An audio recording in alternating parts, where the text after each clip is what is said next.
आज का बाइबल का वचन सनी यूहन्ना का पहला पत्र अध्याय 2 वचन 29 से लेकर अध्याय 3 वचन 6 तक। और आज का सुसमाचार सनी यूहन्ना के अनुसार अध्याय 1 वचन 29 से 34। सनी यूहन्ना का पहला पत्र अध्याय 2 वचन 29 से अध्याय 3 वचन 6। यदि तुम जानते हो कि वह निष्पाप है, तो यह भी समझ लो कि जो धर्माचरण करता है वह ईश्वर की संतान है। पिता ने हमें कितना प्यार किया है, हम ईश्वर की संतान कहलाते हैं और हम वास्तव में वही हैं।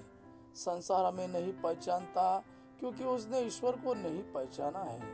प्यारे भाइयों, अब हम ईश्वर की संतान हैं, किंतु यह अभी तक प्रकट नहीं हुआ है कि हम क्या बनेंगे। हम इतना ही जानते हैं कि जब ईश्वर का पुत्र प्रकट होगा तो हम उसके सदृश बन जाएंगे, क्योंकि हम उसे वैसा ही देखेंगे जैसा कि वो वास्तव में है।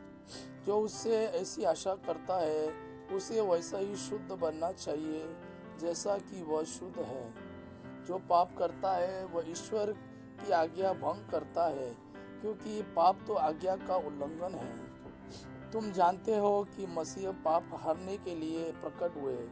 उनमें कोई पाप नहीं है। जो उनमें निवास करता है वह पाप नहीं करता। जो पाप करता है उसने उन्हें नहीं देखा है और वह उन्हें नहीं जानता।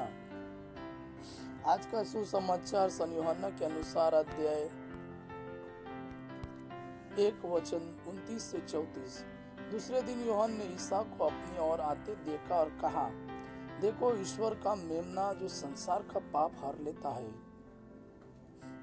यह देखो ईश्वर का मेमना जो संसार का पाप हरता है। यह वही है जिनके विषय में मैंने कहा, मेरे बाद एक पुरुष आने वाले हैं, वह मुझसे बढ़कर है क्योंकि वह मुझसे पहले विद्यमान थे।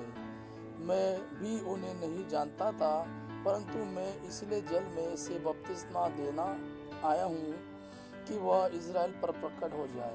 फिर यूहन्ना ने यह साक्ष्य दिया, मैंने आत्मा को कपोत के रूप में स्वर्ग से उतरते और उन पर ठहरते देखा। मैं भी उन्हें नहीं जानता था, परंतु जिसने मुझे जल से बपतिस्मा देने भेजा उसने मुझसे कहा था, तुम जिन पर आत्मा को उतरते और ठहरते देखोगे वही पवित्र आत्मा से बपतिस्मा देते हैं। मैंने देखा और साक्ष्य दिया है कि यह ईश्वर के पुत्र है। यह प्रभु का वाणी है। प्रभु का धन्यवाद। आप पिता की महिमा और पुत्र यीशु का प्रेम आप पर सदा सर्वदा बना रहे। आमीन।